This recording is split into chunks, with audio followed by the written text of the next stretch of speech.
a ti ɲafɔ Asimi yɛrɛ ka taa n'o tɛ an ye maaw ye ka taa dunuma ni balabaw ta ka tila ka segin ka na politiciens ta ɲɔgɔnna tɛ ɲɛ dɛ Asimi ye invité kɛrɛnkɛrɛnnen de ye ka taa nin na Chine ka laɲini na a ye mun fɔ Chine ko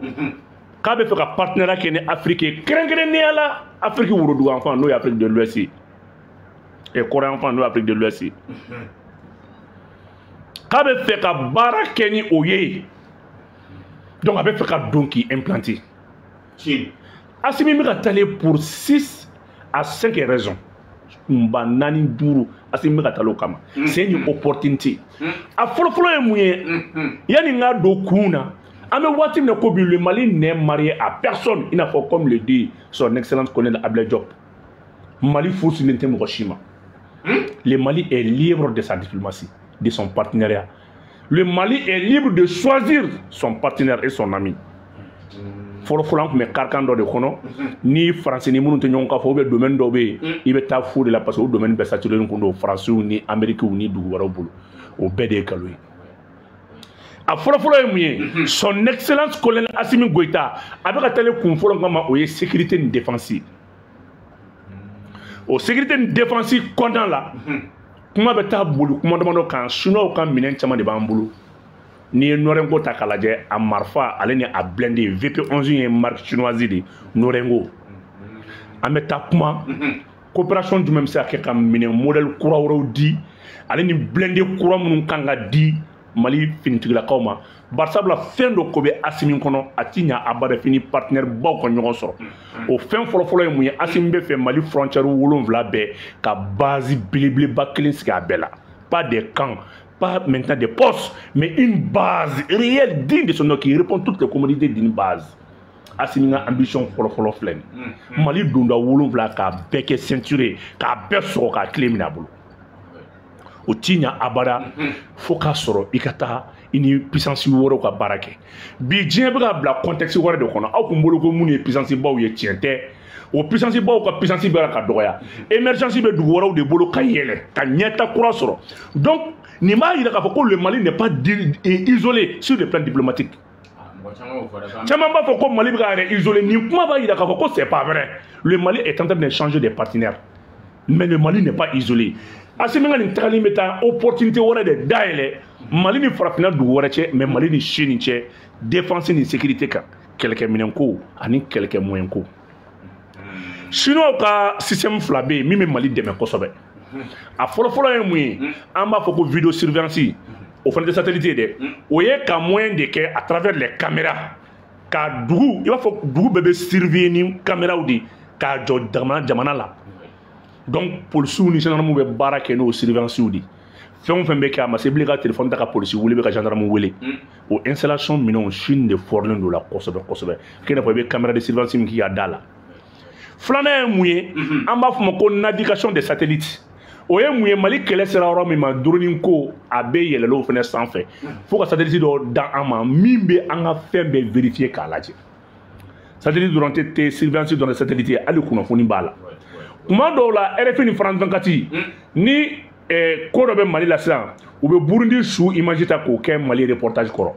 Cheikh Daniel ye jɔyɔrɔ sɔrɔ la Wasil Nasiru ni ɲɔgɔn t'o la tubabuw ka nanzara chaînes ye jɔyɔrɔba sɔrɔ u bɛ nkalon tigɛ k'a da an ka kɛlɛw la parce que satellite t'an bolo an t'a dɔn an bɛ kunnafoni kuma minnu fɔra ani image réelle t'an bolo gauche ta ninnu o dɔ ye donc bi Asimi ta kun ti dɔ wɛrɛ foyi ye o navigation satellitaire mun bɛ yen an ka se ka moyen sɔrɔ k'olu jɔ an sanfɛ fɛn o fɛn bɛ fɔ Mali la a bɛɛ jɛlen don kunnafoni fɛn bɛ tɛmɛ Mali kɔnɔna la n'a bɛ Mali conservé Mali concerné k'a daminɛ téléphone na ka taa bila SMS la ka taa bila kunnafoni di sira fɛn fɛn la hali société de télécommunication minnu bɛ na an fɛ yen n'u bɛ nkalon tigɛ u ka chiffres n'u ka montant n'u ka volume de communication kan u tɛ impôt ni taxes sara a bɛ kɛ sababu ye an bɛ nin bɛɛ ɲɛ sɔrɔ a n'o fana tɛ ɲɔgɔn ye sara la voilà an b'a fɔ nin ma nin navigation de satellite ka navigation ɲuman y'o de n'an bɔra o la an bɛ taa énergie la an bɛ taalen domaine minnu kɔnɔ énergie fana sen b'o la bi tubabuw ye an ka président bɛɛ gɛlɛya sɔrɔ u bɛɛ ye min sɔrɔ min na o kɛra barrage hydroélectrique installation ye président mana Mali kɔnɔ min m'a essayer k'a bɛ barrage jɔ Moussa Traoré ta bɛ jɔ wagati min na n'o ye barrage de Selinge a kɛra gɛlɛya dan ye en 1981-82 a ye gɛlɛya sugu bɛɛ sɔrɔ a la o kɔfɛ baraji ɲɛnama sɔrɔli baraji de tawusa i bɛ ATT y'a se k'a b'a kɛ ka dɛsɛ a ma ɲɛ sɔrɔ a la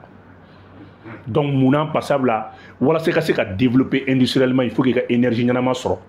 ka se ka usine baw dayɛlɛ